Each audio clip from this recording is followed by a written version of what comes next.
अस्सलाम वालेकुम वालेकुम सलाम।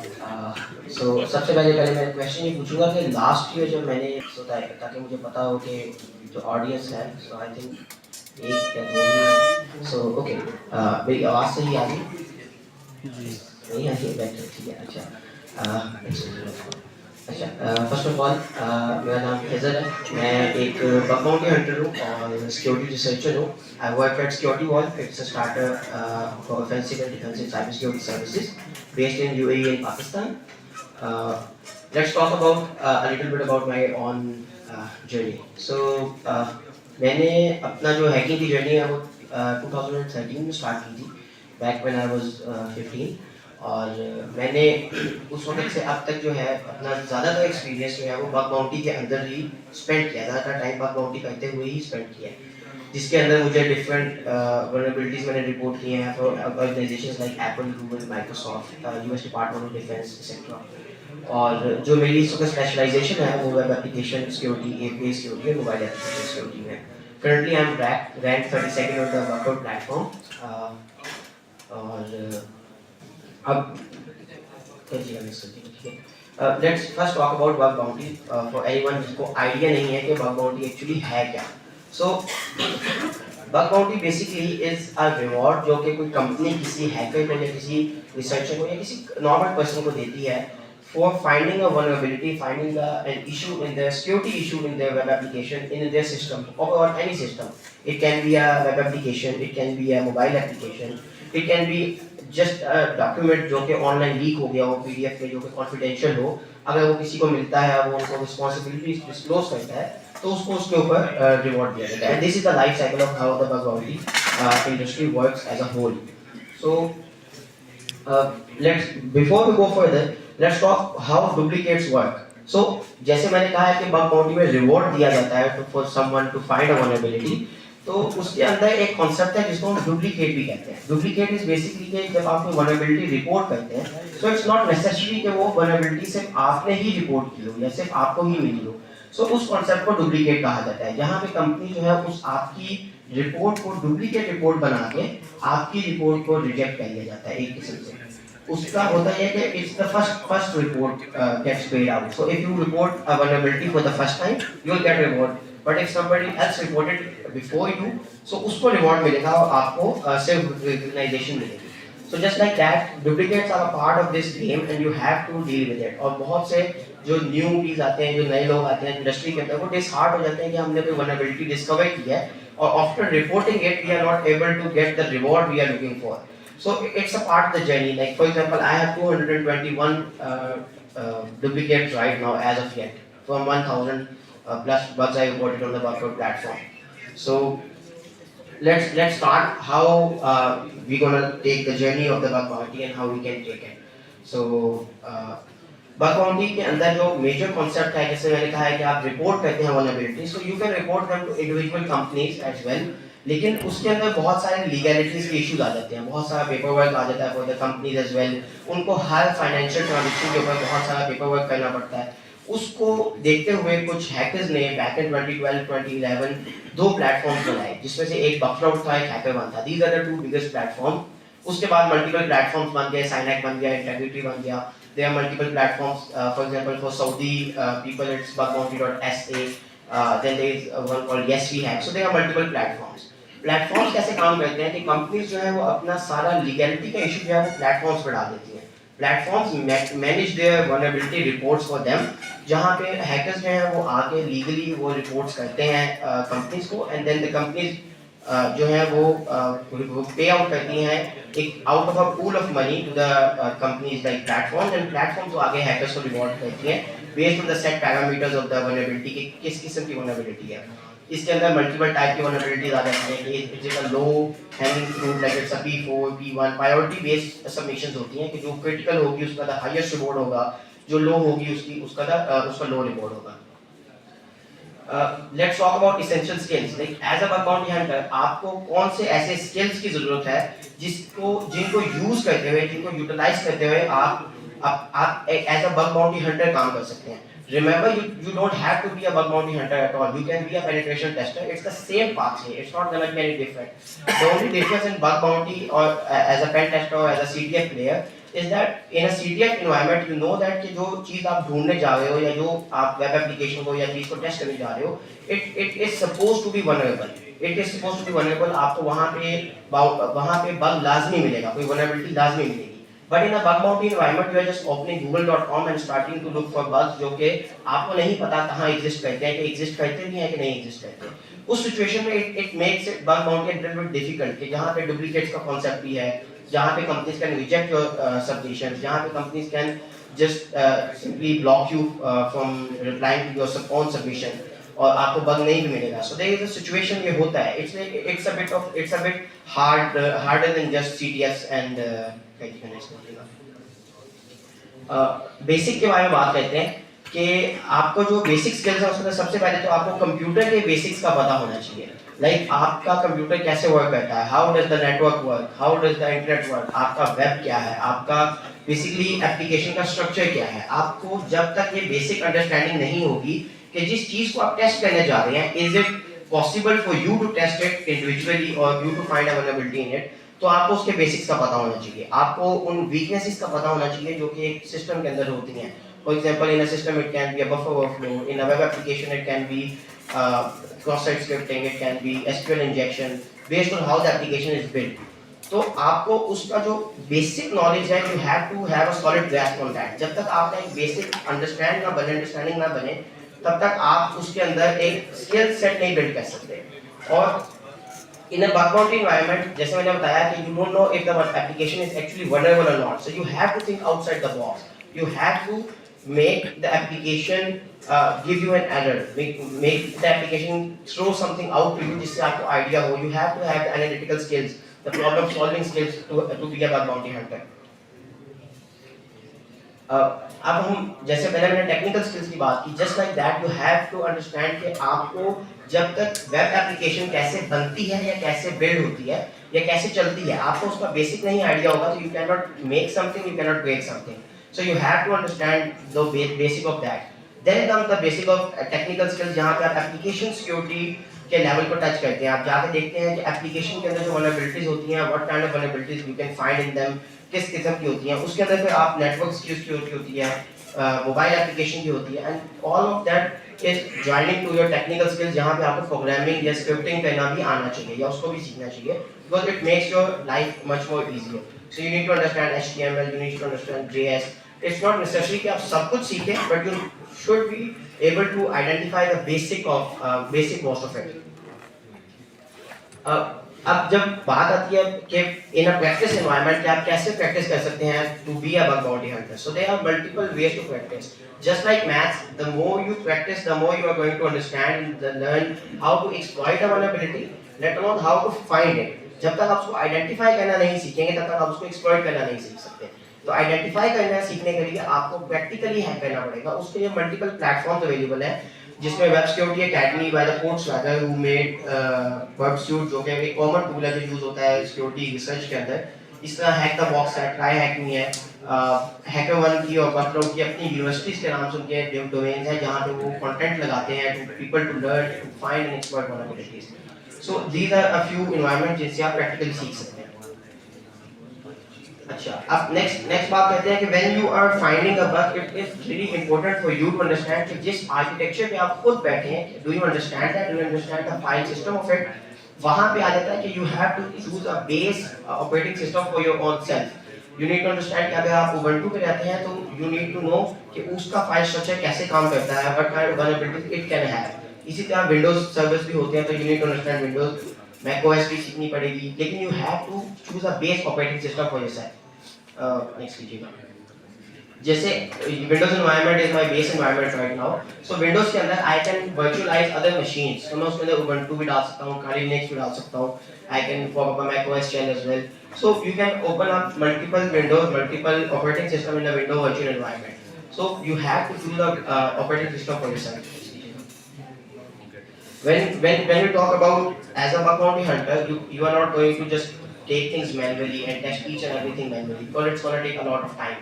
उस हिसाब से फिर आपको टूल्स अपने लिए बिल्ड करने पड़ेंगे या टूल्स को अक्वायर करना पड़ेगा, वो टूल्स जो कि आपकी एक्चुअली इस ट्रेड के अंदर हेल्प करेंगे। these are some common tools जो कि मैं यूज करता हूँ, जिसमें वर्कसूट है, AMS है, फक हो गया, SQL मैप है, और Nuclei is a popular tool जिसके आप कस्टम टेम्पलेट्स बना सकते हैं, then you can exploit vulnerability using those templates.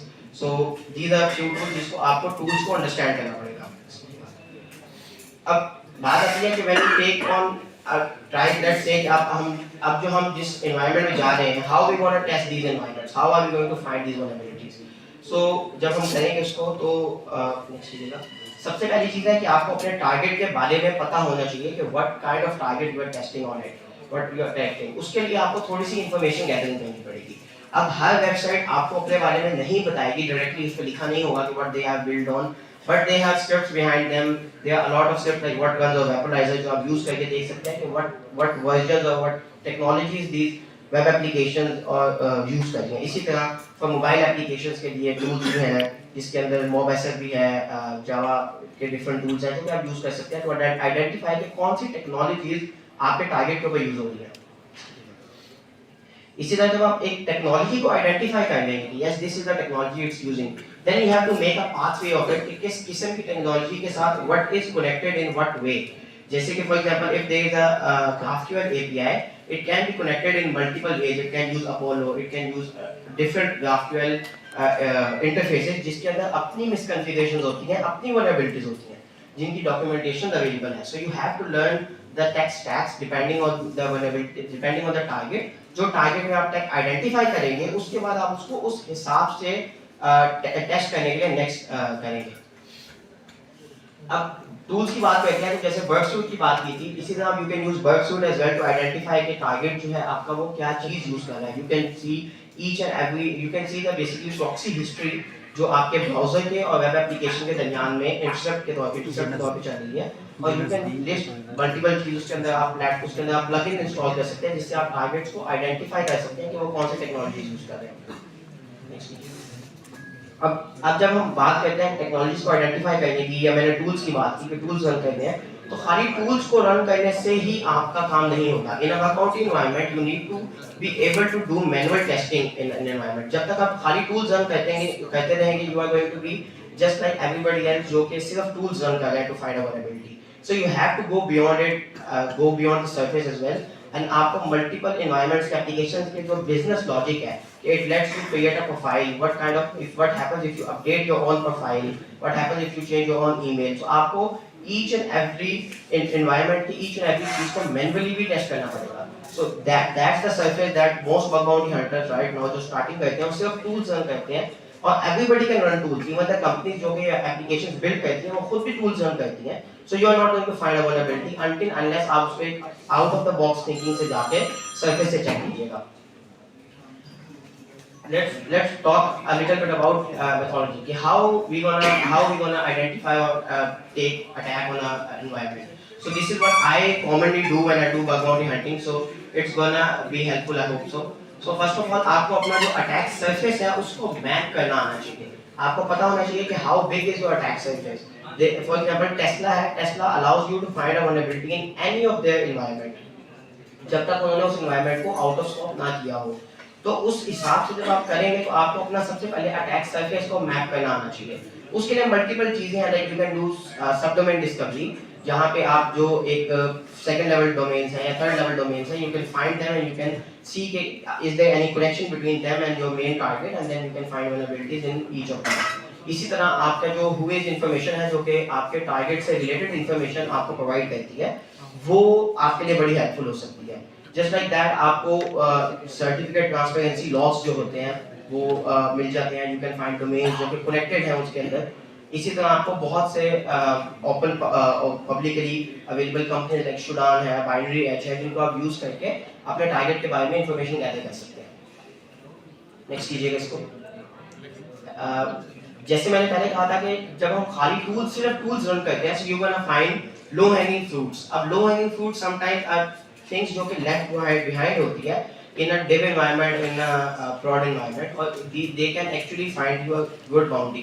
For example unprotected admin access admin areas, अक्सर ये होता है कि admin panel is behind the login page but post browsing it like आप एडमिन के पैनल के लॉगिन पे जाते हैं तो it shows you a login page, but if you change the login.php to home.php so sometimes it bypasses the authentication and lets you use the admin panel as normal admin. So this kind of vulnerabilities are low hanging fruits जो कि normally तौर पे tools के through भी मिल जाती हैं, लेकिन अगर आप उसको मैनुअली देखें तो these are something जो कि आपको normally मिल जाती हैं और these are low hanging fruits जो कि easy to find हैं. For example आप GitHub पे सर्च करते हैं अपने टारगेट के बारे में, इनकी लीक इन्फॉर्मेशन देख लेते हैं, आपको बैकअप फाइल्स मिल जाती हैं. Sometimes backup files are just named as for example let's take target as an example, to target.com पे /target.bck और target.zip डोमेन का नाम ले लो, target की जगह target.com की जगह target. So you can find backup files as well. इसी तरह error messages जो हैं वो आपकी बहुत हेल्प कर सकते हैं finding a common vulnerabilities जो कि low hanging fruits हैं एक्सपीरियंस को. Just like that, जैसे मैंने पहले बात की थी कि न्यूक्लियाई में आप कस्टम टेम्पलेट्स भी डाल सकते हैं, you can run nuclei. So nuclei can be used to find common vulnerabilities or to identify threats and environments जो कि आपके लिए low hanging fruits निकाल सकते हैं. Let's talk about how do I usually find the URLs to attack, because जब आप किसी domain की बात करते हैं तो you're just not gonna attack the google.com, you're gonna have to find many more URLs in that overall environment and see how these URL response to you और उस लिहाज से आप उसको टेस्ट करेंगे. उसके अंदर जो सबसे पहली चीज मैं देखता हूँ वो ये है कि आपका जो सर्च इंजन है जो गूगल है, it obviously index a lot of those URLs. So you can use Google to index those URLs and find common URLs उसके अंदर आप उसमें vulnerabilities find कर सकते हैं. Just like that there are tools like Wayback Machine और Waymod जिनको आप यूज करके आप एक प्रॉपर्ली URLs को एक्सट्रैक्ट कर सकते हैं, जिसमें जावास्क्रिप्ट फाइल्स हो सकती हैं, जिसमें टाइपस्क्रिप्ट फाइल्स हो सकती हैं, जिनके थ्रू आपको वल्नरेबिलिटीज ढूंढने में आसानी होगी. जस्ट लाइक दैट आपके पास डिफरेंट किस्म के API के डॉक्यूमेंटेशंस अवेलेबल होते हैं इन एन एनवायरनमेंट. मोस्ट कंपनीज जो API चलाती हैं और वो थर्ड पार्टीज को अलाउ करती हैं अपनी API के साथ कनेक्ट होने के लिए, उनकी प्रॉपर API डॉक्यूमेंटेड होती है मोस्टली 90% ऑफ द टाइम. तो आप उनको रीड करके भी अंडरस्टैंड करके भी वल्नरेबिलिटीज को फाइंड कर सकते हैं. नेक्स्ट कीजिएगा. अब जब आपको एक URLs आ गए हैं, how you gonna find the actual vulnerabilities. So obviously you gonna have to deep dive into it. So जिसमें सबसे पहली चीज जो आएगी वो आएगी कि जावास्क्रिप्ट फाइल, जो कि अगर website is built on JavaScript and using JavaScript, it's gonna have a lot of paths, a lot of API paths in it, a lot of functions in it, जिनको आप read करके understand करके you can find common vulnerabilities, even you can find critical vulnerabilities in that. Just like that, for an Android application you can do static code analysis. for a web application भी आप static code analysis कर सकते हैं. फिर वही बात आ जाती है कि आप documentation read करना बहुत लाजमी होता है. If anybody remember when last year जो presentation यहाँ की थी उसमें मैंने दिखाया था कि there was a bug जो कि critical था, and I was able to get a lot of free stuff from my website just by getting points. और points का जो endpoint था मुझे documentation में listed मिला था. So I just read that document and I was able to take over that admin session and उससे मैं vulnerability से देख सकता था. इसी तरह आपका different business logic vulnerabilities होती हैं जिनको आप use करके आप डीप डाइव करके अंडरस्टैंड करके अपने टारगेट को उसमें वल्नरेबिलिटीज फाइंड कर सकते हैं. अब वल्नरेबिलिटीज की जब आप टेस्टिंग की बात करते हैं तो in a bug bounty environment, जैसे मैंने कहा था कि आपको नहीं पता कि that system is actually vulnerable और नॉट.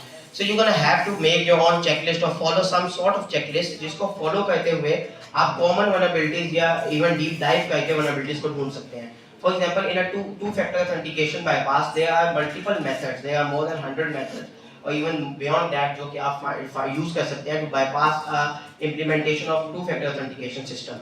तो उसके लिए आपको एक चेकलिस्ट बनानी पड़ती है. there are checklist available जिसमें आप देखेंगे कि what if we use the old session, क्या वो 2FA को bypass करता है, what if we brute force it, क्या हम उसको पैरामीटर्स को रिमूव करके क्या हम सेशन ले सकते हैं. so you have to follow a checklist. just like that आपको forget password के endpoint में बहुत सारी vulnerabilities मिल जाती हैं. so you are not just going to sit around and check for one vulnerability, you're gonna have to check for multiple of those vulnerabilities in one session, one sitting. so उसके लिए आपको कोई checklist बनानी पड़ती है. Next कीजिएगा. let's talk about some practical examples. for example recently एक website को मैं टेस्ट कर रहा था जहाँ पे मैंने वेबसाइट को एनवायरनमेंट को देखना स्टार्ट किया. so first thing what I did was I saw कि इनकी जो जावास्क्रिप्ट फाइल्स हैं उसके अंदर सोर्स मैप की फाइल्स का लिंक अवेलेबल है. जावास्क्रिप्ट की सोर्स मैप की फाइल्स आर बेसिकली वो फाइल जो कि डिबग आपकी पूरी प्रोडक्शन एनवायरनमेंट के अंदर यूज होती है. So I was able to download the source map of that company और उसमें मुझे जावास्क्रिप्ट का ऑलमोस्ट कंप्लीट कोड मिल गया था जो मिनीफाइड नहीं था. So reading that JavaScript code, I was able to identify a cross-site scripting vulnerability in their logout environment. और वहाँ पे एक कॉम्प्लेक्स पेलोड यूज करते हुए which is a very common payload जो आपको ऑनलाइन मिल जाता है. I was able to take over any user account. So what all I needed to do was कि मैं एक लिंक बनाता जिसमें पेलोड यूज करता और वो मैं किसी भी यूजर को भेजता तो उनका जो सेशन इन्फॉर्मेशन थी वो मुझे रिसीव हो जाती. So all it was done by going through the JavaScript files, reading the code, finding the source map files. So you have to deep dive into this session. Next लीजिएगा. Just like that पे JavaScript की बात करते हैं तो embedded sections होते हैं. I was reading a JavaScript environment जहाँ पे मुझे एक email मिली और एक session token मिला. So I started reading their own documentation and understand that कि जो session token और email है, it is being encoded as a base64 environment and then used as a token for admin of the support system.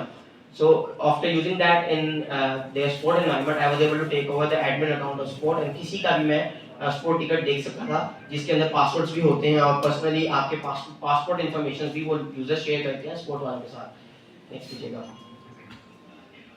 इसी तरह एक और JS file एक और कंपनी की रीड करते हैं. I was able to identify Amazon keys secret keys उसके अंदर और after using those keys next कीजिएगा इसको. मुझे उनकी बहुत सारी Amazon जो AWS के ऊपर बकेट्स होस्टेड थी उनका एक्सेस मिल गया था. So these are very common issues जो कि प्री प्रोटेक्शन एनवायरनमेंट में रिमूव हो सकती हैं but these are all fortune 500 companies जो कि ये काम नहीं कर सकती थी. द रीजन बीइंग जितना ज़्यादा कोड बेस होगा you have more opportunities to find more vulnerability in that. So as a bug bounty hunter आपको डीप डाइव करनी पड़ेगी अपने सिस्टम को अपने टारगेट को अंडरस्टैंड करना पड़ेगा and then you can find vulnerabilities.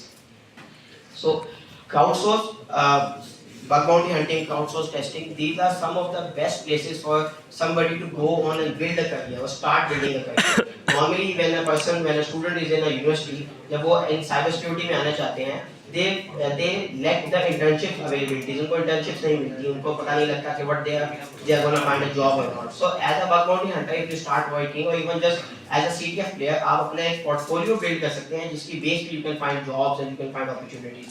Or bug bounty hunting can make you good money as well. For each vulnerability, you can take home $100 to 10,000 or even $100,000 USD, and even Apple is giving like $4.9 million for AI-based vulnerabilities. So there are multiple opportunities for you to deep dive into and test your environments and find vulnerabilities.